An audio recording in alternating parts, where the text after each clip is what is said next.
வணக்கம், நான் Guna Mathivanan, simply current அஃபேர்ஸ்னுடைய ஃபவுண்டர் டைரக்டர். இன்றைக்கி நம்மளுடைய கரண்ட் அஃபேர்ஸ் ஹெட்லிஸ்ட் சீரீஸில் பட்ஜெட் பற்றி நம்ம பார்த்துக்கிட்டு இருக்கோம். ஸோ இதுக்கு முன்னாடி நான் ஒரு வீடியோ பண்ணியிருக்கேன், அது பட்ஜெட்டுடைய பார்ட் 1. அதுக்கு முன்னாடி பார்த்திங்கன்னா 5 வீடியோ பண்ணியிருக்கேன், அது பட்ஜெட் பேசிக்ஸ். இந்த பட்ஜெட்டில் இருக்கிற எக்கனாமிக் கான்செப்டை டீட்டெயில்டாக நான் எக்ஸ்பிளைன் பண்ணியிருக்கேன். சரிங்களா? இந்த ஹெட்லிஸ்ட் சீரீஸுங்கிறது யூபிஎஸ்சி ப்ரிலிமினரி எக்ஸாமை மையமாக வச்சு நான் ஒரு 200 இம்பார்ட்டன்ட் கரண்ட் அஃபேர்ஸ் டாபிக்ஸ் நடத்திக்கிட்டு இருக்கேன். அந்த ஹிட்லிஸ்ட் சீரீஸ்லேயே தான் நான் இப்போ பட்ஜெட்டையும் டீச் பண்ணிகிட்டு இருக்கேன். அந்த 5 பேசிக் வீடியோவையும் பார்த்துருங்க. இதுக்கு முன்னாடி நான் போட்ட பார்ட் 1 பட்ஜெட் வீடியோவும் பாருங்கள். அதோடைய தொடர்ச்சி தான் இந்த பார்ட் 2. அந்த பேசிக்ஸ் நான் இங்கே நடத்த போகிறதில்ல, தனியாக டிஸ்கஸ் பண்ணியிருக்கேனே. அதில் தான் பட்ஜெட்னா என்ன, அதில் என்னென்ன நம்பர்ஸ்லாம் இருக்கும், பட்ஜெட் எஸ்டிமேட்னா என்ன, ரிவைஸ் எஸ்டிமேட்னா அது என்ன, ஃபிஸ்கல் டெபிசிட் அது என்ன, பிரைமரி டெபிசிட், இப்படி எல்லாத்தையுமே டீட்டெயிலாக நடத்தியிருக்கேன். அதை ஒரு வாட்டி பார்த்துட்டு வந்துடுங்க, பார்க்கலன்னா. ரைட், கிளாஸுக்கு போகிறதுக்கு முன்னாடி 2026 சிவில் சர்வீஸ் ப்ரிலிமினரி எக்ஸாமுக்கு கரண்ட் அஃபேர்ஸ் அப்புறம் எக்கனாமிக்ஸ் இதில் உங்களுக்கு சப்போர்ட் தேவைப்படுதா? கரண்ட் அஃபேர்ஸை கண்ட்ரோல் பண்ணுறதுக்கு கஷ்டப்படுறீங்களா? எக்கனாமிக்ஸை ஃபுல் கான்செப்ஷுவல் கிளாரிட்டியோட கரண்ட் அஃபேர்ஸோட லிங்க் பண்ணி படிக்கிறதுக்கு கஷ்டப்படுறீங்களா? ஏன்னா இது 2 சப்ஜெக்ட் இருந்தால் மட்டுமே குறைஞ்சது 40லேருந்து 45 கொஸ்டின் உங்களுக்கு ப்ரிலிமினரி எக்ஸாமில் கேட்பாங்க. ஸோ இதில் உங்களுக்கு ஒரு full comfort, full clarity support தேவைப்படுதுன்னா நீங்கள் எங்கள் கோர்ஸஸை கன்சிடர் பண்ணலாம். ஸோ www.simplycurrentaffairs.com எங்கள் வெப்சைட். அங்கே ஹோம் பேஜில் கோர்ஸஸ்ன்னு இருக்கும். அதை கிளிக் பண்ணிங்கன்னா நம்மளுடைய கோர்ஸஸ் பற்றின, மற்ற கோர்ஸ் பற்றின இன்ஃபர்மேஷன், பெய்ட் கோர்ஸ் அதே மாதிரி ஃப்ரீ கோர்ஸஸுமே இருக்குது. நீங்கள் அதை நீங்கள் கேன் கன்சிடர். ரைட், ஸோ நம்ம இப்போது டாபிக் உள்ள போகலாம். ஸோ ஃபஸ்ட்டு பட்ஜெட் கிளாஸில் பார்த்திங்கன்னா உங்களுக்கு பட்ஜெட் டாக்குமெண்ட்ஸ் பற்றி நம்ம டிஸ்கஸ் பண்ணோம். ஆனுவல் ஃபினான்ஷியல் ஸ்டேட்மெண்ட்னா என்ன, டிமாண்ட் ஃபார் கிராண்ட்ஸ்னால் என்ன, ஃபினான்ஸ் பில்னா என்ன, இந்த எஃப்ஆர்பிஎம் ஆக்ட்னா என்ன, இந்த எஃப்ஆர்பிஎம் ஆக்டின் படி என்னென்ன டாக்குமெண்ட்டை கவர்மெண்ட் சப்மிட் பண்ணுவாங்க, இந்த ஆனுவல் ஃபினான்ஷியல் ஸ்டேட்மெண்ட் நடத்தும் பொழுதே அது என்ன கன்சாலிடேட்டட் ஃபண்ட் ஆஃப் இந்தியா, அது என்ன பப்ளிக் அக்கௌண்ட்ஸ், அது என்ன கண்டிஜென்சி ஃபண்ட், இதை பற்றியும் நம்ம தெளிவாக டிஸ்கஸ் பண்ணியிருந்தோம். சரிங்களா? ஸோ இப்போ நம்ம என்ன பண்ண போகிறோன்னா நம்பர்ஸை கொஞ்சம் டீட்டெயில்டாக பார்க்கலாம். ஸோ இதெல்லாம் நான் போன கிளாஸில் நடத்தினது. இந்த ஸ்லைட்ஸ் எல்லாமே டிஸ்கிரிப்ஷனில் இருக்கும், நீங்கள் லிங்க்கை கிளிக் பண்ணி டவுன்லோட் பண்ணிக்கலாம். ஸோ இப்போதைக்கு கிளாஸை நீங்கள் கவனிங்க. ஸோ இன்றைக்கி கிளாஸ் ஃபுல்லாகவே நம்பர்ஸ். என்ன நம்பர்ஸ் சார்? அதாவது கவர்மெண்ட்டுக்கு எவ்வளோ வருமானம் வருது, கவர்மெண்ட் எவ்வளோ செலவு பண்ணுறாங்கிறத நம்ம டீட்டெயிலாக பார்க்க போகிறோம். ஸோ என்ன பட்ஜெட் நம்ம எடுத்தாலுமே அதில் 3 வருஷத்துடைய டேட்டா இருக்க போகுது. ஸோ 2026-27 பட்ஜெட்னா அந்த பட்ஜெட்டினுடைய எஸ்டிமேட், அதே மாதிரி 25-26 budget estimate and revise estimate, அதே மாதிரி 2024-25 ஆக்சுவல்ஸ், இந்த 3 டேட்டாவும் இருக்க போது இது நமக்கு தெரியும். சரிங்களா? இப்போ நம்ம தெரிஞ்சுக்க போகிறது இந்த total receipt, total expenditure. So எவ்வளோ சார் நமக்கு வருமானம், அதில் எவ்வளவு ரெவென்யூ ரெசிப்டாக வருது, எவ்வளவு கேபிட்டல் ரெசிப்டாக வருது, எவ்வளோ செலவு, அதில் எவ்வளவு ரெவென்யூ எக்ஸ்பெண்டிச்சராக போகுது, எவ்வளவு கேபிட்டல் எக்ஸ்பெண்டிச்சராக போகுது, இதை பற்றி நம்ம கொஞ்சம் தெரிஞ்சுக்கலாம். சரிங்களா? ஃபஸ்ட்டு நம்ம ரெசிப்ட் சைடே பார்க்கலாம். ஸோ நம்மளுடைய டோட்டல் ரெசிப்ட் இந்த பட்ஜெட் 2026-27 டோட்டல் ரெசிப்ட், ஒட்டு மொத்த வருமானம் எவ்வளவா இருக்கும் அப்படின்னு கவர்மெண்ட் எஸ்டிமேட் பண்ணியிருக்காங்கன்னா அது கிட்டத்தட்ட 53 லட்சம் கோடி, 53.47 லட்சம் கோடி. சரிங்களா? 53.47 lakh crores அப்ராக்சிமேட்டாக நான் எழுதியிருக்கேன். இப்போ இந்த டோட்டல் ரெசிப்ட் பார்த்திங்கன்னா 2ஆக பிரியும். என்ன பிரியும்? ஒன்று பார்த்திங்கன்னா நமக்கு revenue receipt,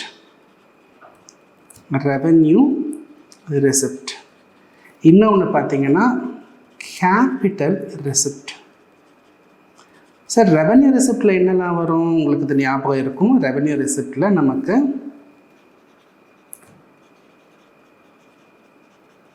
tax receipt and நான் டேக்ஸ் ரெசிப்ட், இது 2 இருக்கும். சார் கேபிட்டல் ரெசிப்டில் என்ன சார் இருக்கும்? கேபிட்டல் ரெசிப்டில் பார்த்தீங்கன்னா நீங்கள் அதையும் 2ஆக பிரிக்கலாம். ஒன்று பார்த்தீங்கன்னா டெப்ட் கிரியேட்டிங் கேபிட்டல் ரெசிப்ட், கடன் சுமையை ஏற்படுத்துகிற கேபிட்டல் ரெசிப்ட். இன்னொன்று நான் டெப்ட் கிரியேட்டிங் கேபிட்டல் ரெசிப்ட், கடன் சுமை ஏற்படுத்தாத கேபிட்டல் ரெசிப்ட். சரிங்களா? கடன் சுமையை ஏற்படுத்த போகுதுன்னா அது என்ன சார்? பாரோவிங்ஸ். அதாவது கவர்மெண்ட் கடன் மூலியமாக ஜெனரேட் பண்ணுற கேபிட்டல் ரிசிப்ட் தான் டெப்ட் கேபிட்டல் ரிசிப்ட். நான் டெப்ட் கேபிட்டல் ரிசிப்ட்னா அதில் என்னெல்லாம் சார் வரும்? சொத்தை விற்கிறாங்கன்னு வச்சுப்போமே, sale of asset, sale of சொத்தை விற்று வர பணம், ரெக்கவரி ஆஃப் லோன்ஸ், ஏற்கனவே கொடுத்த கடன், ஏற்கனவே கடன் கொடுத்துருப்பாங்க இல்லையா, அது கவர்மெண்ட்டுக்கு திருப்பி வருதுன்னு வைங்களேன். இதெல்லாம் நான் டெப்ட் கிரியேட்டிங் கேபிட்டல் ரிசிப்ட் நம்ம சொல்லுவோம். சரிங்களா? ஸோ இதுதான் சோர்ஸ்.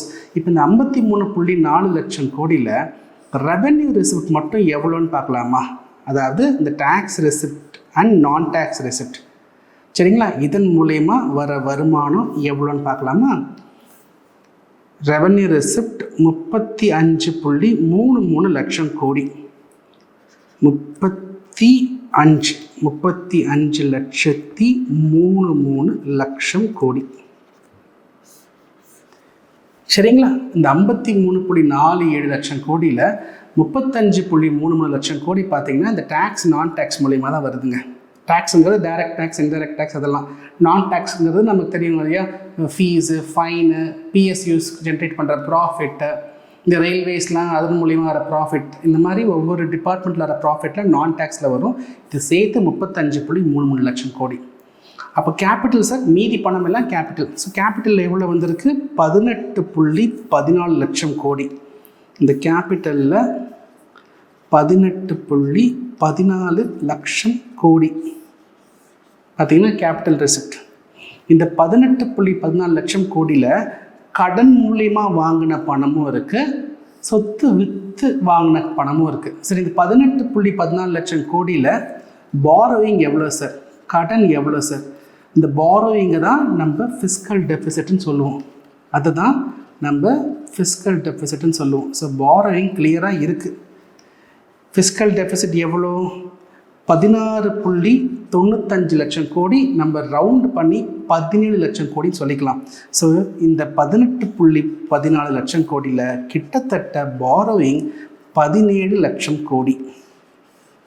மீதி இருக்கிற 1.14 லட்சம் கோடி தான் சொத்து வித்து இல்லை ரெக்கவரி ஆஃப் லோன்ஸ்லேருந்து கவர்மெண்ட் ஜெனரேட் பண்ணியிருக்காங்க. சரிங்களா? ஸோ இந்த எல்லாம் சேர்க்கறது தான், இதெல்லாம் சேர்த்து தான் 53.4 லட்சம் கோடி. சரி சார், எக்ஸ்பெண்டிச்சரை பற்றி நம்ம பார்க்கலாம். Total expenditure. ஸோ இதே 2026-27க்கான டோட்டல் எக்ஸ்பெண்டிச்சர்.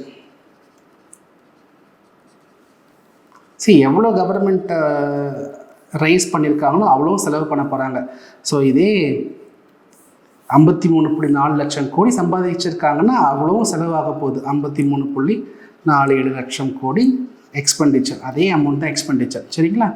இந்த எக்ஸ்பெண்டிச்சர் நம்ம ரெண்டாக பிரிக்க போகிறோம். ஒன்று ரெவென்யூ எக்ஸ்பெண்டிச்சர்,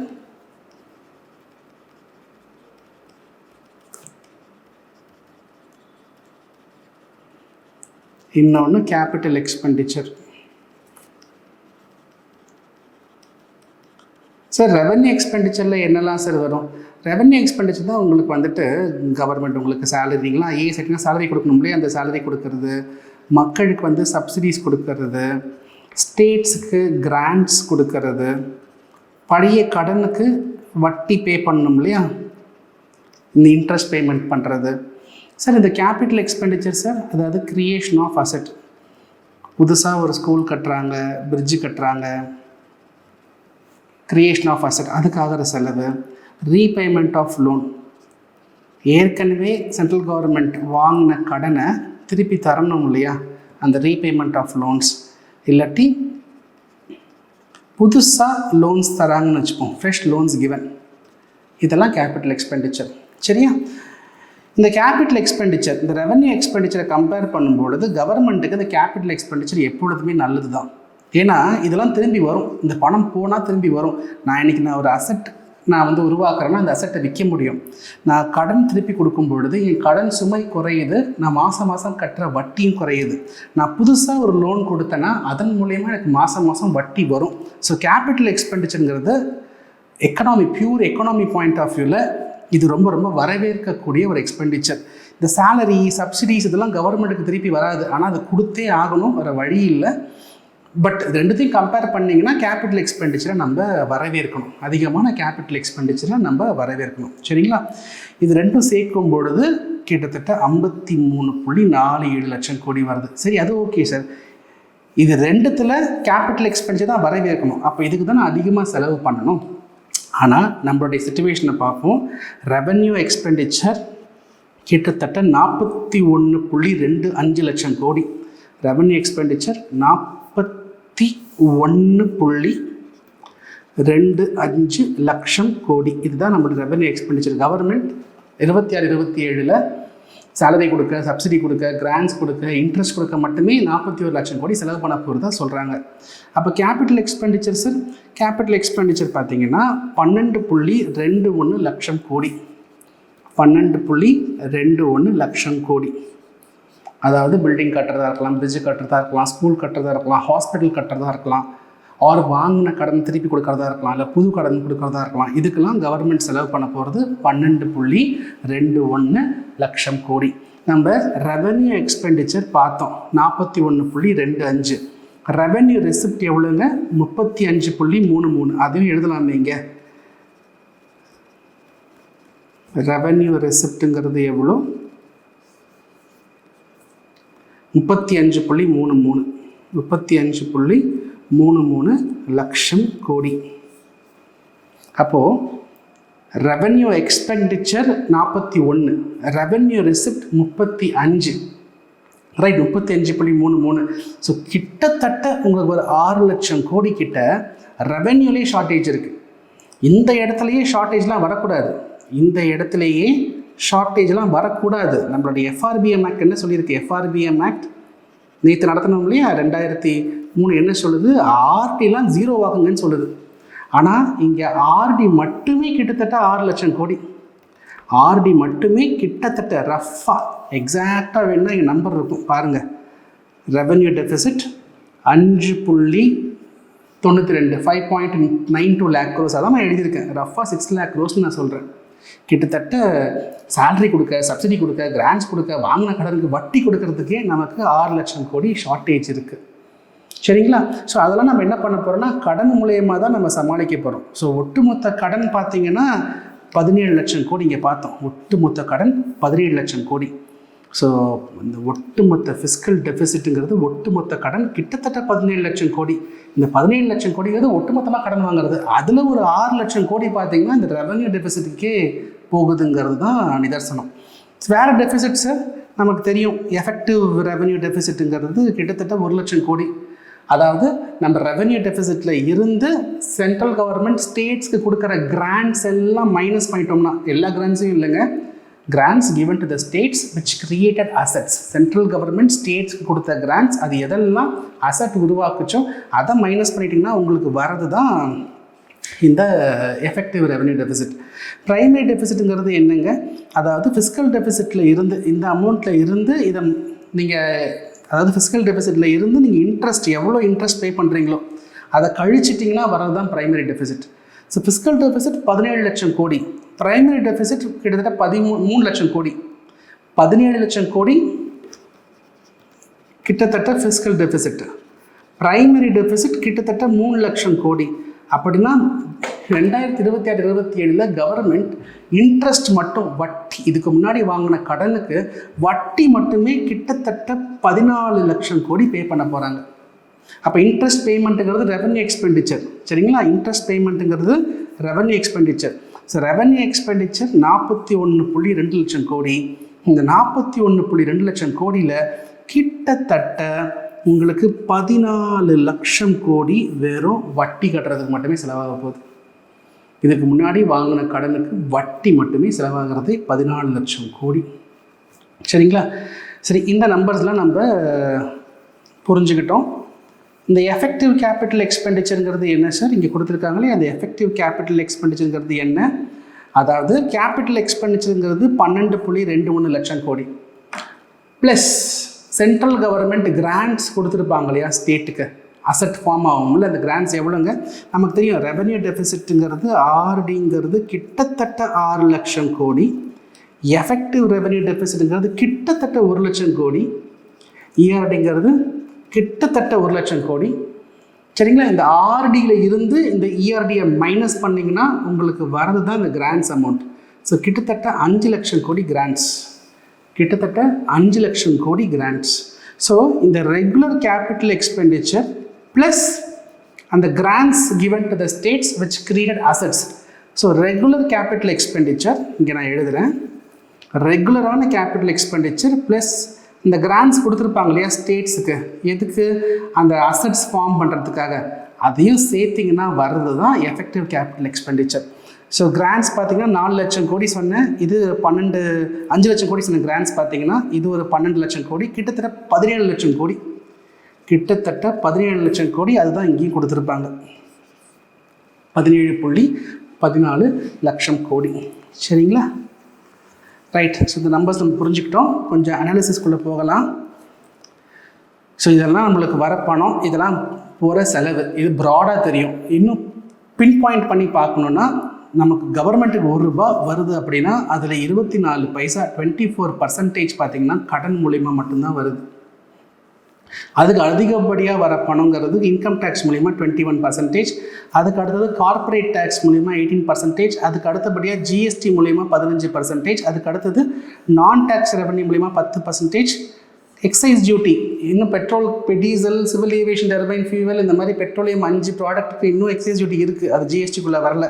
ஸோ அதன் மூலிமா ஒரு 6%, கஸ்டம்ஸ் டியூட்டி மூலிமா ஒரு 4%, நான் டெப்ட் கேபிட்டல் ரிசிப்ட், அதாவது சொத்தை விற்று வர பணம், ஏற்கனவே கொடுத்த கடன் திருப்பி கொடுத்துருப்பாங்க இல்லையா அந்த பணம், அதன் மூலயமா ஒரு 2%. ரைட். ஸோ இதில் பிரிச்சோன்னு வைங்களேன், இந்த பாரோயிங் பார்ட்டும் இந்த நான் டெப்ட் சிஆர், இது 2 தான் கேபிட்டல் ரெசிப்ட். ஸோ ஒட்டுமொத்தமாக ஒரு ₹1 வருதுன்னா அதில் ஒரு 26 பைசா 26% பார்த்தீங்கன்னா கேபிட்டல் காம்பனண்ட் தான். மீதி 74% பார்த்தீங்கன்னா ரெவன்யூ காம்பனண்ட் மூலிமா தான் கவர்மெண்ட்டுக்கு வருமானம் வருது. செலவு பார்த்தீங்கன்னா ₹1 இருக்குது கவர்மெண்ட்டுக்கு வருதுன்னா அதில் 22 பைசா ஸ்டேட்டோடைய டாக்ஸேஷன் ஷேராக போயிடும். அது என்ன சார்? இப்போ நம்ம சென்ட்ரல் கவர்மெண்ட் எடுத்தோன்னு வச்சுக்கோங்களேன், ஒட்டுமொத்த இன்கம் டேக்ஸ் 100% சென்ட்ரல் கவர்மெண்ட்டுக்கு போயிடும். கார்ப்பரேட் டேக்ஸ் கிட்டத்தட்ட அதே 100% சென்ட்ரல் கவர்மெண்ட்டுக்கு போயிடும். Income tax, corporate tax. அதே மாதிரி நீங்கள் excise duty 100%, customs duty 100%, GST 50%. So central கவர்மெண்ட்டுக்கு நிறைய டேக்ஸ் வருமானம் போகுது இல்லையா, இந்த வர டேக்ஸ் வருமானத்தில் ஒரு பகுதியை ஸ்டேட்ஸ்க்கு பிரித்து கொடுக்கணும். எவ்வளோ சார் பிரித்து கொடுக்கணும்? அதை தான் ஃபினான்ஸ் கமிஷன் ரெக்கமெண்ட் பண்ணுவாங்க. ஃபினான்ஸ் கமிஷனுங்கிறது ஒரு கான்ஸ்டிடியூஷனல் பாடி.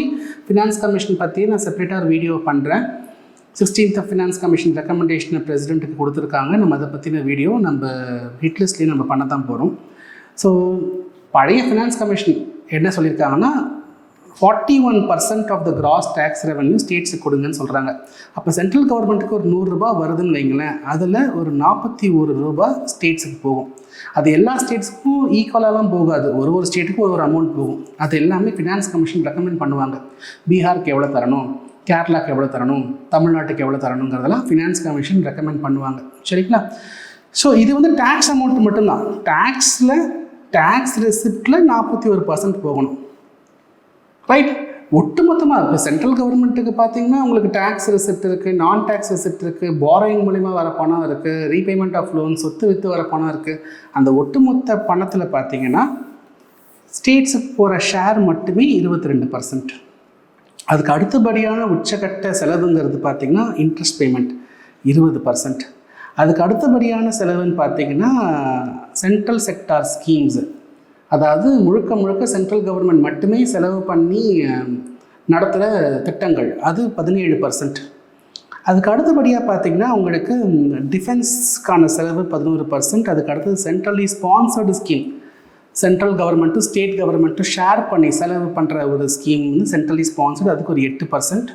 Finance commission other transfers, finance commission வந்து இந்த ஸ்டேட்ஸ்க்கு கொடுக்குற டேக்ஸ் ஷேர் மட்டும் இல்லை, நிறைய ரெக்கமெண்டேஷன் கொடுப்பாங்க. இந்த ஸ்டேட்டுக்கெலாம் இவ்வளோ கிராண்ட்ஸ் கொடுங்கலாம் கூட சொல்லுவாங்க. ஸோ அந்த மாதிரி மற்ற ஃபினான்ஸ் கமிஷன் மூலிமா ஆகிற செலவுகள் ஒரு 7%. சப்சிடிஸ் உங்களுக்கு வந்துட்டு 6%, பென்ஷன் 2%, அப்புறம் இதர செலவுகள்ங்கிறது ஒரு 7%. இந்த எவ்வளோ பர்சன்டேஜ்லாம் யூபிஎஸ்சியில் 100% கேட்க மாட்டாங்க. நீங்கள் வந்துட்டு ட்ரெண்ட் எதுக்கு அதிகம் எதுக்கு கம்மி அப்படிங்கிற ட்ரெண்ட் மட்டும் நீங்கள் ஞாபகம் வச்சுக்கோங்க. அடுத்து ட்ரெண்ட் இன் டெஃபிசிட் எல்லாமே as a percentage of GDP தான் கொடுத்துருப்பாங்க. ஸோ ஃபிஸ்கல் டெஃபிசிட் 2026-27 4.3% ஆஃப் ஜிடிபியாக இருக்குன்னு சொல்கிறாங்க. இப்போ ஜிடிபி வந்துட்டு ஒரு 100 ரூபான்னு வச்சுக்கோங்களேன். 4.3%னா 4.3 ரூபாய். ஜிடிபி 100 லட்சம் கோடி அப்படின்னா ஃபிஸ்கல் டெஃபிசிட் வந்துட்டு 4.3 லட்சம் கோடி, அதுதான் அர்த்தம். ஆனால் எஃப்ஆர்பிஎம்ஏக்கு என்ன சொல்கிறாங்க, போன கிளாஸில் பார்த்தோம் இல்லையா, எஃப்டிங்கிறது 3%க்கு மேலே இருக்கக்கூடாது. ஆனால் இப்போ 4.3 இருக்குது. ஆனால் நம்ம ட்ரெண்டு பார்த்தோம்னு வைங்களேன், குறைஞ்சிக்கிட்டே வருது. கடந்த 5 வருஷம் ட்ரெண்டை நீங்கள் எடுத்து பார்த்தீங்கன்னு வைங்களேன், உங்களுக்கு அது நல்ல விஷயந்தான், குறைஞ்சிக்கிட்டே வருது. 6.7, 6.5, 5.5, 4.8, 4.4, 4.3. இதே தான் உங்களுக்கு ரெவென்யூ டெபிசிட்டுக்குமே உங்களுக்கு குறைஞ்சிக்கிட்டு தான் வருது. அதே தான் உங்களுக்கு ப்ரைமரி டெபிசிட்டாக இருக்கலாம், எஃபெக்டிவ் ரெவென்யூ டெபிசிட்டாக இருக்கலாம். இன்னொரு விஷயம் நீங்கள் என்ன தெரிஞ்சுக்கணுன்னா, அதிகபட்சமாக ஃபிஸ்கல் டெபிசிட், அதுக்கு அடுத்தபடியாக வருது ரெவென்யூ டெபிசிட், அதுக்கு அடுத்தபடியாக வருது ப்ரைமரி டெபிசிட், அதுக்கு அடுத்தபடியாக வருது எஃபெக்டிவ் ரெவென்யூ டெபிசிட். இந்த ஆர்டரையுமே நீங்கள் கொஞ்சம் ஞாபகத்தில் வச்சுக்கோங்க. ரைட்.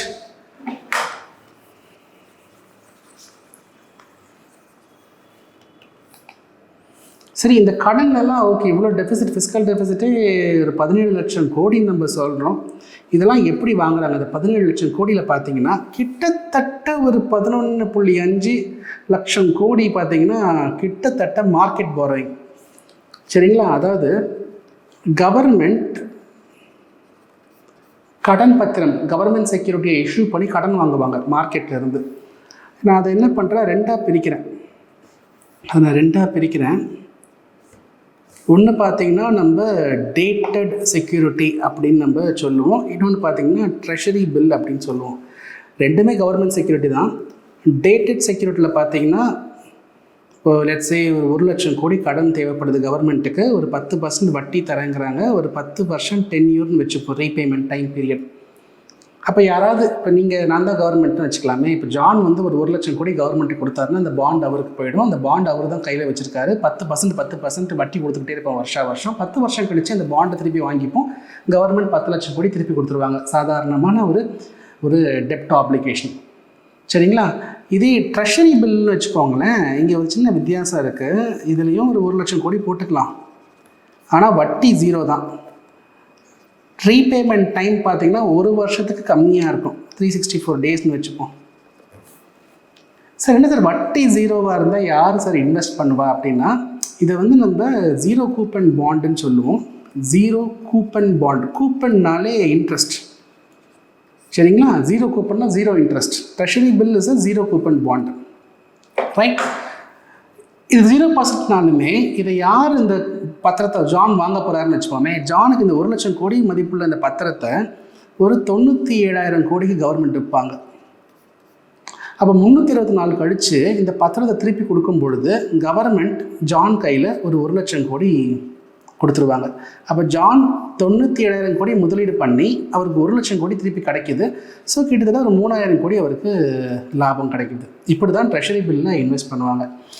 இந்த டேட்டட் செக்யூரிட்டியை பார்த்தீங்கன்னா சென்ட்ரல் கவர்மெண்ட்டும் கொடுக்கலாம், இஷ்யூ பண்ணலாம், ஸ்டேட் கவர்மெண்ட்டும் இஷ்யூ பண்ணலாம். ட்ரெஷரி பில் சென்ட்ரல் கவர்மெண்ட் மட்டும்தான் இஷ்யூ பண்ண முடியும். சரிங்களா?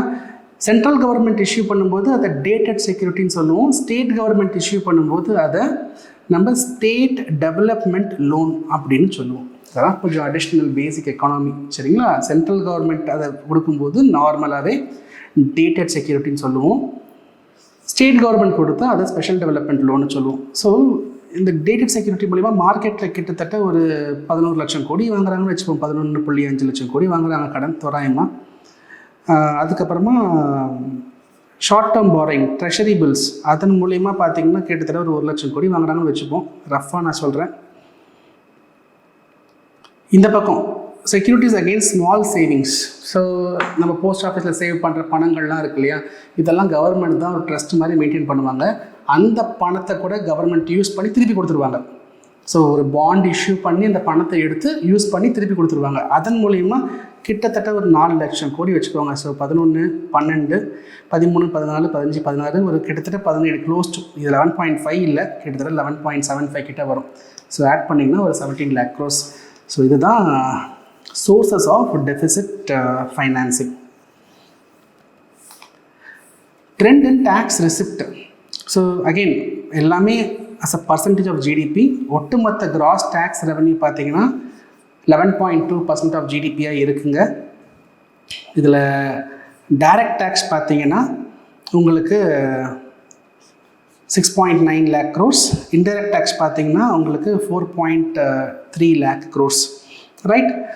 ஸோ லாஸ்ட் 5 இயர்ஸில் நீங்கள் எடுத்திங்கன்னா டைரக்ட் டேக்ஸ் மூலிமா வந்த வருமானம் தான் அதிகம். 2020-21 அது ஒரு கோவிட் இயர், அது ஒரு எக்ஸப்ஷன், அதை விட்டுடலாம், அங்கே தான் ரிவர்ஸ் ஆச்சு. பட் டைரக்ட் டேக்ஸ் தான் உங்களுக்கு அதிகமாக இருக்குது.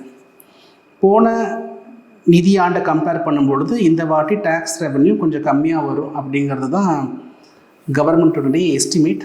அதையும் ஞாபகம் வச்சுப்போம்.